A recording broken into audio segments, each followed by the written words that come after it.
Most people trying to lose weight for the first time overcomplicate it, and that's exactly why they fail. Here's how to lose your first 5 kg. Hello, I'm Charlie, and I'm the co-founder of Potentia Coaching, and over the past 3 years, we've helped transform over 500 people's lives. If you're looking for help with your weight loss journey, there will be a link in the description below for you to fill out. So this video is going to be on how to lose your first 5 kg, and it's going to be a very much like beginner guide that you can follow. Now, the first thing that we need to look at is why most beginners actually fail to lose their first 5 kg overall. The first thing will be that you just expect too much too quickly. What I mean by that is you might not set a realistic time frame to lose this 5 kg. You could say, I want to lose 5 kg in 1 week. You're going to fail that way. Unless you eat absolutely nothing for the whole week, then yeah, sure, you could probably lose it. But it's not sustainable, and that weight will come back on the next week. Then you've got to look at, they try and change things or change too much too quickly. You need to gradually make these little tweaks to your lifestyle, not feeling like you have to throw everything at it, change everything. So 1 week you're getting up at 7 o'clock, the next week you're getting up at 5, trying to get up at 5 a.m, you're having your breakfast by 5:30, you're doing ice baths, whatever you want to add in, just like changing your whole lifestyle very quickly. What you need to look at is the small changes that will have a long-term compound, and once you fix one habit at a time, you'll be able to stack another habit to it. So it could be the first habit that you want to do is get up at 5 a.m. Nice and simple that way. You work on that over a week or two until it starts to stick. Then you bring in the next habit and you gradually make these changes, because then it starts to feel like your lifestyle's adapting, not that your whole world has been thrown upside down, which is one of the hardest things. And then the next thing on why beginners would fail is you probably try and follow advice from people that have been dieting or have dieted many times before or are advanced at dieting. So bodybuilders, just taking their approach when you could just have a beginner focused one that will benefit you and be super simple and easy to stick to overall. The next thing is just the actual understanding of a calorie deficit. So what is a calorie deficit? To put it the most simple way, you just have to burn more calories than your body consumes, and then you lose weight. That is it. That's how you lose weight. The only way that you can lose weight is through a calorie deficit.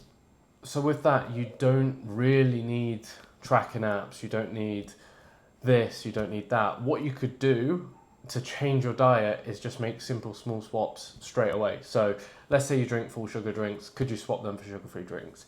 Let's say you have full fat yogurt, could you swap it for no fat yogurt? Just little swaps like that can put people in a deficit without them actually realizing that they're going into a calorie deficit. When trying to work out your calorie deficit, just do it super simple this way. Take your body weight in pounds and times it by 10. That will give you your deficit number to aim towards. It should put you in around a 500 calorie deficit, which is to lose 0.5 kg of body fat, or like 1.1 pounds per week, which I think is super sustainable and will help prevent potential burnout. I think if you go lower than that or go too aggressive too quickly, it's going to either result in you binging, or you losing muscle mass, or just not sticking to it long term, which is why a lot of people fail, is because they don't create their plan sustainable for themselves. And this is the biggest thing about a calorie deficit, is your scales will fluctuate every single day. If you're eating consistently over a week in your calorie deficit and you know that you've not gone over, you can put your hands up and say, I have not eaten more than my calorie deficit goal, and the scales go up. That does not mean that you've gained body fat in that period of time. It just means there is something that's causing the fluctuation. Now that could be water retention from having more carbs one day, or that could be you've had a pint of beer with a meal, but you tracked it and it stayed in your deficit, that could cause the scales to go up. You could dehydrate yourself that way, or you could have more salt one day, poor night's sleep. Any factor like this will cause the fluctuations. Now, the best and easiest way to read your scale weight is weigh yourself every single day, but take the weekly averages. If every single week the average is going down, then great, you are definitely losing body fat. If the scales don't move for 3 weeks, then drop your calories by 100. That way you'll be in a little bit more of a deficit, because sometimes, with weight loss, it is a little bit of guesswork in terms of trying to get things 100% correct to what fits you in terms of the amount of calories that you need to have, because you might think that you move more than you do, or you might not think you're lightly active and think you're moderately active, and that can impact things. You might just naturally have less muscle mass than you think, and then your body just doesn't burn as many calories that way. So there are multiple factors that can cause the scale weights not to move as much, or you to not be in as much of a deficit as you think. So it's just a little tweak that way. So what should you eat to be in a calorie deficit? Now, the complete beginner's framework that I would give you is eat the food that you enjoy. You don't have to go on a weight loss journey and just eat chicken, broccoli and rice. You could have anything you want and lose weight, because the biggest focus is the calorie deficit. You can just do things where you make the small swaps. As I mentioned earlier, instead of having full sugar drinks, you can have sugar-free drinks. Simple swaps that way. You could go from having chicken thighs to chicken breast, 10% mince to 5% mince. You could have egg whites instead of eggs because you want to reduce your fat that way. The one thing that you don't want to do is ban foods. As soon as you start to ban foods, it feels restrictive and it stops you from being in that flow of I'm losing weight without dieting. And that's the mindset that is created when you do not restrict foods. So how should you include your favorite foods without feeling guilty? The easiest thing is, if you're using MyFitnessPal or whatever tracking app you want to use, is pre-track them snacks each day. Get them straight in there so you know, and you've already factored it in. Then you can kind of build the rest of the day around it. So let's say in the evening you're prone to wanting a chocolate bar. Pre-track that at the start of the day, then everything else will fall in place around them calories. What you don't want to do is get to the end of the day, track it in, and then it takes you over them calories, which, if you'd done a little bit of planning, wouldn't have happened. Now, when it comes to designing your meals, the first thing I want you to look at is your protein source.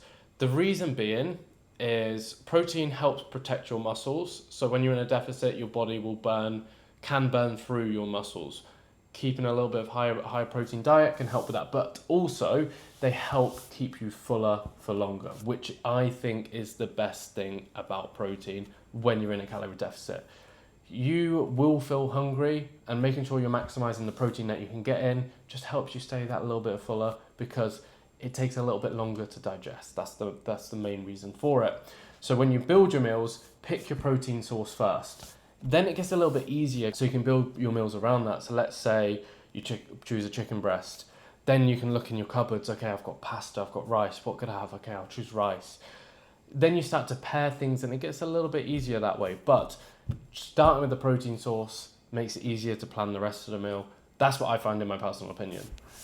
The next thing to look at is your movement. So what is actually going to move the scale needle?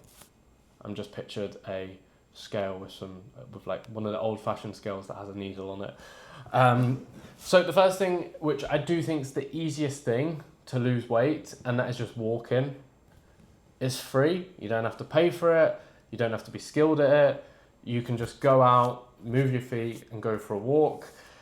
I would aim for around like 8 to 10,000 steps a day, but the biggest thing to do is take your weekly average or your current daily, whatever your daily steps are. So let's say your daily step average over a week is 7,000. I want you to just go and put an extra 2,000 on top of it so you can push yourself that little bit more. The next thing is strength training.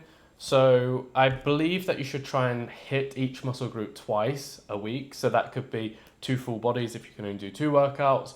If you can do 3, I would do 3 full bodies. If you do 4 workouts, upper body, lower body split. But strength training will help protect your results long term. The reason being, the more muscle mass that you have, it means that you burn more calories at rest, which I personally think means you can eat a little bit more food, which is great. The next thing is strength training long term will protect your body against, as you get older, your bone density drops, but strength training can help prevent that. Little things like that will help long term. It comes to looking at your exercise throughout the week. The biggest thing that I want you to look at is how much can you actually do. Don't go and think, oh, my favorite influencer does 6 workouts a week, so I need to go and do 6 workouts. If you can only do 2 workouts and 8,000 steps a day, that's great. That will start to move the needle. As long as you're in your calorie deficit, as long as you're stimulating your muscles twice a week, and as long as you're just getting some general movement in, you're ticking each box, which will help you lose weight. And then the biggest thing is a lot of people will rely on motivation to get their results. You're never always going to be motivated. There's going to be times where you really don't want to go and do that workout. You really don't want to track that food. You really don't want to do them steps. But it's all about the consistency that does it. So you need to build a routine around your lifestyle that you know you can stick to. Don't expect yourself to get up at 5 a.m. if you know in 6 months' time you're not going to stick to that. Don't have 1 meal a day if 6 months down the line you know you're not going to stick to that.